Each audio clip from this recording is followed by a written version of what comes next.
উত্তর চব্বিশ পরগনা জেলার বারাসাতের বামনমুড়া অ্যাসোসিয়েশন ফুটবল মাঠে অনুষ্ঠিত হলো ক্যারাটে খেলোয়াড়দের বেল্ট পরীক্ষা ও সংবর্ধনা। 22শে সেপ্টেম্বর 2024 রবিবার বিকেলে অনুষ্ঠানটি হয়। সেই সিনকাই লায়ন ক্যারাটে একাডেমি এদিনের অনুষ্ঠানের আয়োজন করে। কলকাতার নেতাজি ইন্ডোর স্টেডিয়ামে অনুষ্ঠিত অষ্টম আন্তর্জাতিক ক্যারাটে চ্যাম্পিয়নশিপ 2024 প্রতিযোগিতায় পদক জয়ী 12 জন প্রতিযোগীকে সংবর্ধনা প্রদান করা হয় এদিন। সংবর্ধিত হন অনূর্ধ্ব 14 বিভাগে পদক জয়ী সুবর্ণ বিশ্বাস, শিরিন সুলতানা ও আরমান মল্লিক। অনূর্ধ্ব 13 বিভাগের পদক জয়ীদের মধ্যে সংবর্ধিত হন ফারহিদ আনসারি, শুভদীপ রায় ও শান্তনু পাল। সংবর্ধিত হন অনূর্ধ্ব 10 বিভাগের পদক জয়ী দিয়া মণ্ডল। পদক জয়ী দীপ মণ্ডল অনূর্ধ্ব 9 বিভাগে সংবর্ধিত হন। সংবর্ধিত হন অনূর্ধ্ব 8 বিভাগের পদক জয়ী বাপন ঘোষ ও সন্দীপ দাস। অনূর্ধ্ব 6 বিভাগে পদক জয়ী সায়ন মণ্ডল ও দেবারতী ঘোষ সংবর্ধিত হন। 52 জন শিক্ষার্থীকে এদিন বেল্ট প্রদান করা হয়। এর মধ্যে ইয়েলো বেল্ট 32টি, গ্রিন বেল্ট 8টি, অরেঞ্জ বেল্ট 6টি, ব্লু ও পার্পল বেল্ট 2টি করে, পার্পল এসটি এবং ব্রঞ্জ 3 আর ডিকিউ 1টি করে। বেল্ট পরীক্ষা গ্রহণ করেন সেই সিনকাই লায়ন ক্যারাটে একাডেমির প্রধান প্রশিক্ষক সেনসি মিঠুন পাসওয়ান ও সহ প্রশিক্ষক সেনসি প্রিয়া বর্মন।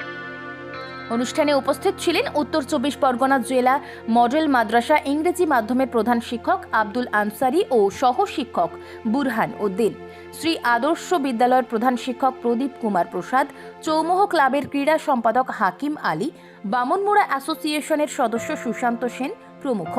ভালো লাগছে। সর্বপ্রথমে আমাদের থ্যাঙ্কস জানাবো আমাদের যিনি গুরুদেব, যিনাকে আমি আমার কার্ডে জগতে ভগবান মনে করি, শ্রী প্রেমজিৎ সেন। উনি একমাত্র ওয়েস্ট বেঙ্গলে যিনি অথেন্টিক কার্ডে করান আর বাচ্চাদের ভবিষ্যতে দিনরাত খাটেন। ওনার মতন খাটে এরকম লোক আমি খুব কমই দেখেছি। আর আমার বাচ্চা কাচ্চাগুলোকে আমি সেরকম করে চেষ্টা করছি যাতে অ্যাটলিস্ট এই জায়গাটা পৌঁছতে পারে, যাতে নিজেদের কেরিয়ার তৈরি করতে পারে। আর আমি খুবই খুশি যে বাচ্চা কাচ্চারা গিয়ে ভালো রেজাল্ট করছে, ইন্টারন্যাশনালেও গিয়ে রেজাল্ট করে এসেছে। লাস্ট আমাদের 8 ইন্টারন্যাশনাল হয়েছিল, যেখানে 8খানা কান্ট্রি পার্টিসিপেট করেছিল, প্লাস 6,000-7,000 প্লাস পার্টিসিপেন্ট ছিল। দুদিন ধরে টুর্নামেন্ট হয়, যেখানে সিএসএফ বিএসএফ এর টিম পার্টিসিপেট করে।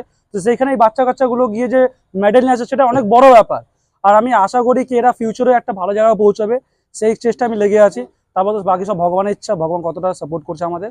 আর একদম দিনরাত মেহনত করে। এখানে যতগুলো বাচ্চা আপনি দেখতে পাচ্ছেন সবকটাই মানে কার্ডে এদের রক্তমধ্যে হয়ে গেছে। আর এরা মানে কার্ডেকে এত ভালোবাসে কি বলার মতন না। লক্ষ্য তো আছে, চেষ্টা করব গোল্ড আনার, আর তার জন্য প্রচুর প্র্যাকটিস করব। আর সেন্সিকে ধন্যবাদ যে আমাদেরকে এত ভালোভাবে শিক্ষা দেওয়ার জন্য। এই বছর আমি যখন ডিস্ট্রিক্ট খেলতে গিয়েছিলাম, তখন যখন আমার সিলেকশন হয়নি, তখন আমার একটা মনের ভেতর একটা ইচ্ছে ছিল যে আমি নেতাজিতে এই যে 8 ইন্টারন্যাশনাল খেলা হয়, হানসি প্রেমজিৎ সেন যেটা অর্গানাইজেশন করেন, ওটাতে আমার ডবল গোল্ড মেডেল পাওয়ার ইচ্ছা ছিল।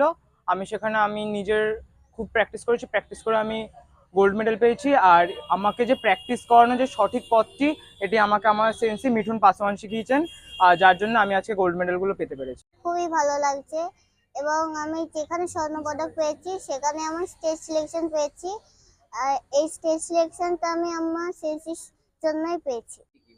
আমার অনুভূতি খুব ভালো, যে আমি যেন পরবর্তীকালে আরও বেশি গোল্ড এবং অনেক কিছুর জন্য পেতে পারি। এবং ক্যাব আমার সিলেকশন ছিল, সেখানে আমি ব্রোঞ্জ মেরেছি। আমার সেন্স আমাকে এত ভালো করে প্র্যাকটিস করান এবং এত ভালো করে করান, তার জন্য আমি সেন্সের জন্য খুব কৃতজ্ঞ। ক্যারাটে নিয়ে অনেক স্বপ্ন, আমার ছেলের অনেক স্বপ্ন। সে ওয়ার্ল্ডে খেলবে, ন্যাশনাল খেলেছে, ইন্টারন্যাশনাল খেলবে, ওয়ার্ল্ডে খেলবে, এমন স্বপ্ন আছে।